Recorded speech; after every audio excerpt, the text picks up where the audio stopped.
Hey everyone, I'm so excited for today's podcast because we have an amazing guest speaker with us today. We have financial advisor Alex Casella, who's going to be talking to us about how to make the most of our retirement strategy, ways that we can maybe mitigate taxes, things that we might forget about as being self employed earners or 1099 earners. So, Alex, really excited to have you here. Please tell us a little bit more about yourself and your background. Absolutely. Yeah. Thank you for having me. I'm excited to be here with you. I've been working in the financial services field for the past 12 years. And over those years, it's been in a few different areas. I started out working for a larger agency. I spent a little bit of time in banking. And then about 5 years ago or so, I ventured out into a smaller group that's based out of Boston. I live in Connecticut. And I've been doing this for quite a while. I'm married. We have a 7-month-old baby, and life has changed so much for me over the past years. The past year, where a year ago, the things I think about now are entirely different. But ultimately, over the years, I've just noticed, like you, Mills, that there's an extreme lack of financial literacy in our country, right? So over the years, I strive to just help educate people beyond the strategies and the work we do with actual clients. The goal is really just to educate people and help them to understand things. Over the years, I've started to focus on working with healthcare professionals, more specifically those who work in mental health. So I work with a lot of different social workers, different types of clinicians, therapists, really just to help them to prioritize finances, right? Get organized. What do you have? And let's start talking about how to plan for retirement, right? So that's in a nutshell who I am and what I do. I love it. Thank you so much for taking time out of your day to be with us today. This is going to be an amazing conversation. So, as we're kicking off the questions, let's get one thing out in the open first. What is retirement? Retirement is something that, from the people I've been talking to lately, just seems like something that will never happen. But to answer that question, retirement is really that time in anyone's life when you stop earning. So, I've always liked to use these different analogies. So if you use the analogy of like turning on a faucet, right? The water coming out of those pipes is our income, right? So we reach a point in our life where now that faucet's going to get turned off. We're going to stop working. That means we're going to stop earning. So when that time comes, now we have to live off of our resources, right? So we, in a sense, have to like plant all these seeds and save over the years. So when we get to that point where now we're shutting off that valve, now we have to live off the land, right? We have to live off of the harvest of everything we've saved.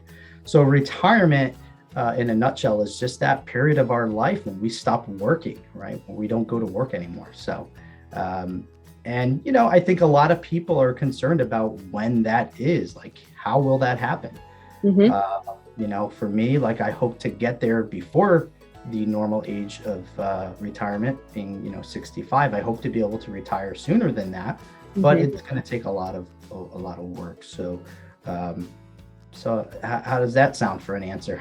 I love it. And you make a really good point talking about the average retirement age being 65. Most of my clients and listeners are on the younger side. I would say most are within 25 to 45, and they haven't started saving for retirement yet because they feel like it's such a far off thing. It's something for their future self to worry about. However, as you and I know, retirement is not necessarily an age, it's a dollar amount, right? So what would you say to those people that aren't saving for retirement yet, but everyone should be? What would you say to them? Yeah, it's a great point you bring up. And just to let all the listeners know, I'm 35 years old, right? So I'm in that age range that you just described. We're kind of all in that same age range right now. And it's really hard for us to think about, 30 years from now, what life is going to be like, right? So yeah, we keep putting it off. We kind of have a little bit of that denial going on where we're not going to think about it right now. But the truth of the matter is, there's a number of factors. One of those factors being, compounding interest, so even if we put away a small dollar amount right now, right, we do that for a 30, 35, 40-year period, the power of compounding interest is going to make our retirement savings grow much quicker. When you compare, and studies have been done about this, where they have looked at people who are in their mid 20s, early 30s, and put away a small dollar amount. And then they take somebody who's, 50, and that person is putting away a much larger amount of money. The person who's younger is going to end up having more money in retirement just based on the power of compounding interest. So, it's super important to start early. I always say to people, like, well, you should start yesterday, right? The sooner you can start, the better. And you don't have to feel the pressure of like, well, what's a general rule of thumb for retirement?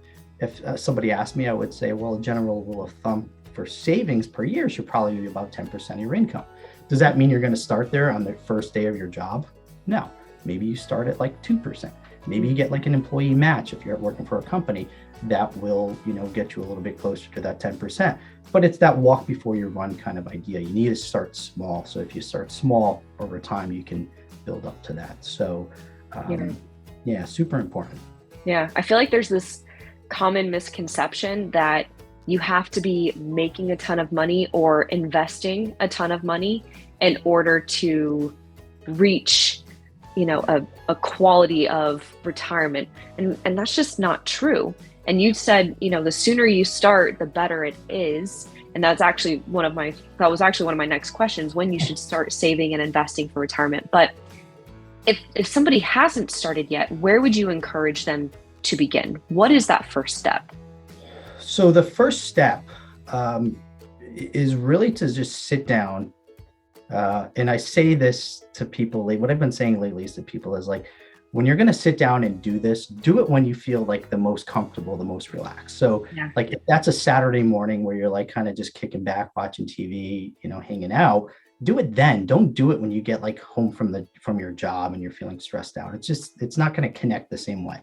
So do it in a setting that's most relaxed and just take inventory. Like just start looking through your stuff, look through your employee benefits, read what what all the benefits are. This is assuming you're working for a company, right? So if you're working for a company, you look through those benefits. If you're self-employed, you need to get organized from the standpoint of knowing where all your finances are, right? Knowing like your insurance policy information, knowing what your cash flow looks like, right? Money in and money out, knowing what your balances are on your bank accounts, knowing what your inventories are, all those different things. You got to get financially organized. Once you're financially organized, it makes it so much easier to start making these financial decisions, right? So now when you want to sit down and say like, okay, I'm going to have a retirement account through my job, or I'm going to set up a retirement account through my business. What can I contribute? Well, if you're familiar with what your cash flow looks like, right? And you know that you're operating cash flow positive, you can have an idea of, okay, well, I can do $20 a week or $50 a month toward this retirement account. So that's really important. So that's the first thing I would tell people to do is just sit down when you have a clear head and get organized and take a look at all these different things. And then from there, you can start, taking a look at like, what does the term 401k mean? What does the term IRA mean? What is a SEP IRA? And we'll talk about these things. So that's what I would recommend as the first step.